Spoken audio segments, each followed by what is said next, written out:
Jeb Burton crashes into Justin Allgaier in a late race restart, taking both drivers out. Freddie.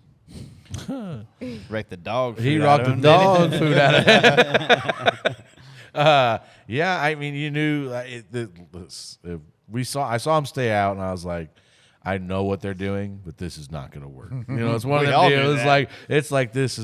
It wasn't. If it was a green-white checker, you maybe take that chance. But I think there was still 10 to go, something like that. A lot of laps. You know, it's not going to work. Justin, I don't know if somebody from NASCAR called Justin and told him that the precaution was coming, but he pit the lap before. And I said to Bruce on Channel 2, I said, my crew chief, I said, what's he doing? Like, does he have a problem? Like, what's he doing? I said, I don't know why. I mean, I guess you're going to forfeit third, hoping to get a caution.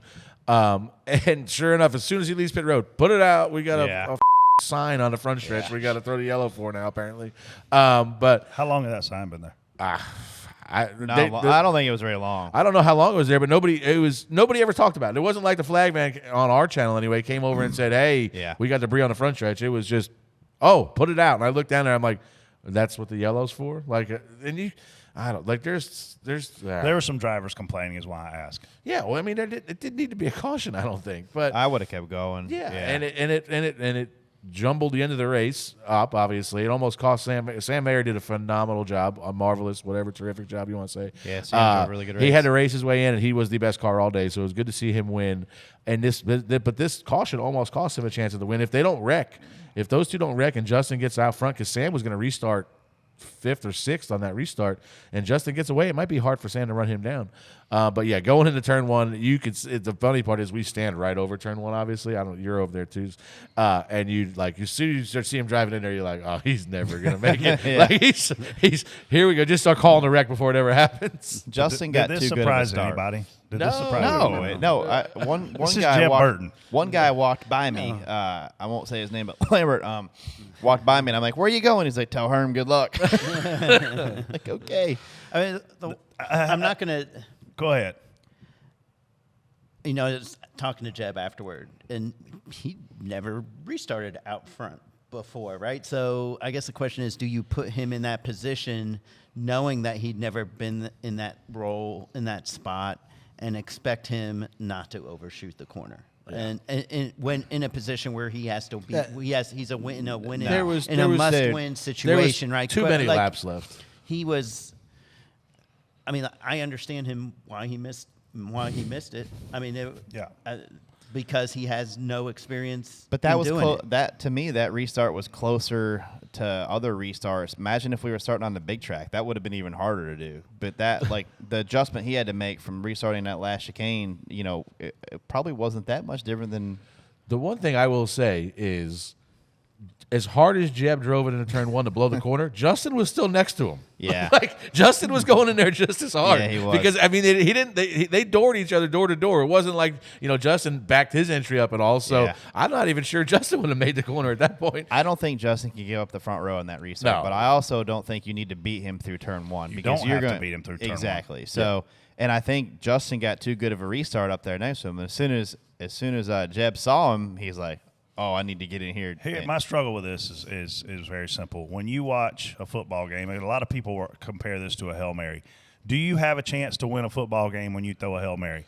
Yeah, but you're not going to throw. There was no chance Jeb Burton was going to win this race. You don't throw a Hail Mary in the third quarter. There was too many laps left. Jeb Burton was not going to win the race with this move, and he obviously did. So, well, you can't win the race if you take yourself out. That's a fact. Like you have at that point, it's not a Hail Mary. You have to get through that corner. It's kamikaze. That's a Hail Mary that you spike the ball. This is the part that worries me about Justin, though, in the playoffs. Like, all he's got to do is get through that corner and let Jeb overdrive, or not even just have an average corner. Yeah. And if he doesn't force the issue there on the front stretch on the restart anyway, Jeb's probably not overdoing it and just getting in there. And then Justin's going to pass him within a lap, So, and he was already given a gift with the caution, so take advantage of it. Don't Freddie, this next one is for you. Spot on, spot off. Bubba Wallace serves his stop and go on the front chicane after the backstretch tangle, saying, "We're the only series that does that ass backwards." So, listen, we talk about this all the time. The major part of our job is knowing the rules. And I did not know that if you get wrecked through the chicane, you still have to serve a stop and go. That was gonna be I've my never heard question. that. Yep. I thought like when you get, I know if you blow it or if you jump the curb or cut the corner, you obviously have to stop. We got wrecked, spun through there, did a 360, and then continued on, lost, I don't know, 10 spots at least. And then while we're going through 3 and 4 in the oval, they're like, oh, 23 still got to serve a penalty. So then I told them to stop and go on the front stretch. But like, I get it. Like, but we lost track position. We got spun through there. It was nothing of our doing. I don't think that warrants a penalty.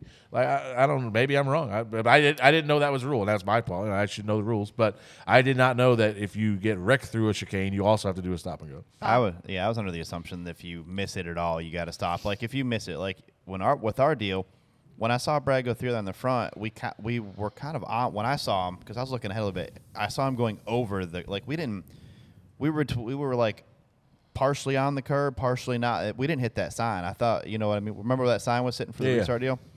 And I wasn't sure if he missed it. And they started reviewing it. And in the review, I guess because I wasn't 100% sure, so they were checking it. And in the review process, did you hear them tell us to come around and stop on the front again? Yeah. So we're doing that, and in the middle of that, they say, "Oh, we got to come down and do a drive-through at that point." So we got penalized twice. Well, I heard them say drive-through penalty, and then you stopped on the front, and then they said actually tell the 6 to come around and stop on the front, and then in the process of that, they said nope, 6 has to do a drive-through. So we must have heard different things because I said on our radio they told the 6 to do a drive-through because obviously we're worried about you because of the point situation, and then I said, oh, he just stopped. I don't know if that's going to clear it.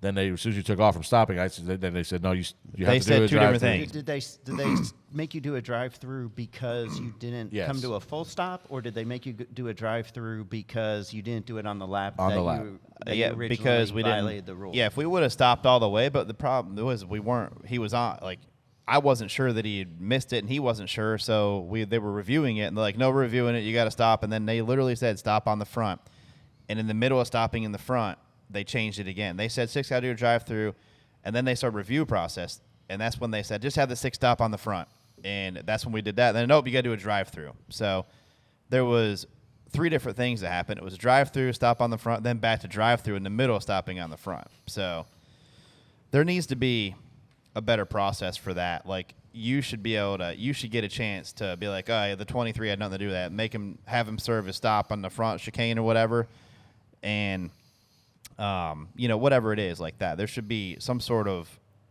I don't think you should have a drive-through. No, we stopped. I know, but I'm just saying though, there should be some sort of review process. You got wrecked. You missed it because you wrecked. And you didn't try gain. to take an advantage. Did you gain anything? No, you we got lost. shoved out there. So you blended back in where you come out. We were spinning through there. They would have needed as many people as they have looking at pit road video. They'd have to have people in the review booth checking everybody, right? I mean, as many. I mean, it's pretty obvious to look at stop somebody. And goes, but it's pretty obvious to look at a replay or a wreck when that happens and say, "Oh, that guy just got shoved through there. He had nothing to do with it, and he's already lost track position. Why are we penalizing him again?" Yeah, I literally didn't even cross my mind. Like we got spun around. We were barely. I mean, we damn near stopped. Bubba did a good job of getting going again, and I just never even crossed my mind. Like, oh, we have to serve a stop and go too, because I would have if I knew. It was again my fault, but not knowing the rules word for word. I would just said stop. Stop and then go. But were you in the zone where that would have? Yeah, sufficed? You could stop. We were still sitting. Like when he got forward, pointed straight again. We were basically running. I mean, we probably moving 5 miles an hour. I could have just easily said stop and then go. Well, but I think there's a lot of ambiguity here because we know when we miss a chicane. Yeah. We don't know in situations like you both had happen to you yesterday. So in that situation, NASCAR should call out, you have to serve a penalty, and here's where you're going to do the stop and go, and then you have time to do it. I mean, yesterday it sounds like you guys. They were both doing a good job of it. So they did a good job of that. If you blew the backstretch chicane, they would say, "All right, stop over here on the front stretch." But there's no. If you blow the front stretch one, and not even blow it, like Brett, it's hard to tell sometimes, like where the line is. Obviously, they're there's jumping times that curb so much, it's hard to tell. Yeah. And if you don't stop on the front stretch, you don't have that grace period of, okay, now you can stop over here before you do the pass through. And obviously, a stop and go is much faster than a pass through. So Yeah, like what's wrong with, hey, we reviewed it, stop in the backstretch chicane and take back off again. As long as there's no caution in between those 2 Yeah, points, nothing. yeah. I mean, could they say also, like, if you lose 5 spots, then you don't have to do a stop and go? I mean, wish. Could that be, I wish, could that be because- It If you certainly lose seems like more than enough. 5, Right. if you lose 1 spot, then Well- then you're already down. You know what I mean? To like, if say Bubba would have lost 1 spot in that and blended back in, why should he be penalized for losing ground and something he didn't do? In general, I mean, even if he loses 1 spot, if you get hit through there, you're losing ground no matter what. I mean, I know it's going to be. I'm just trying to think, like, if you're trying to save fuel or something, could you, like, cruise over there, lose 1 spot, and save a little space, distance?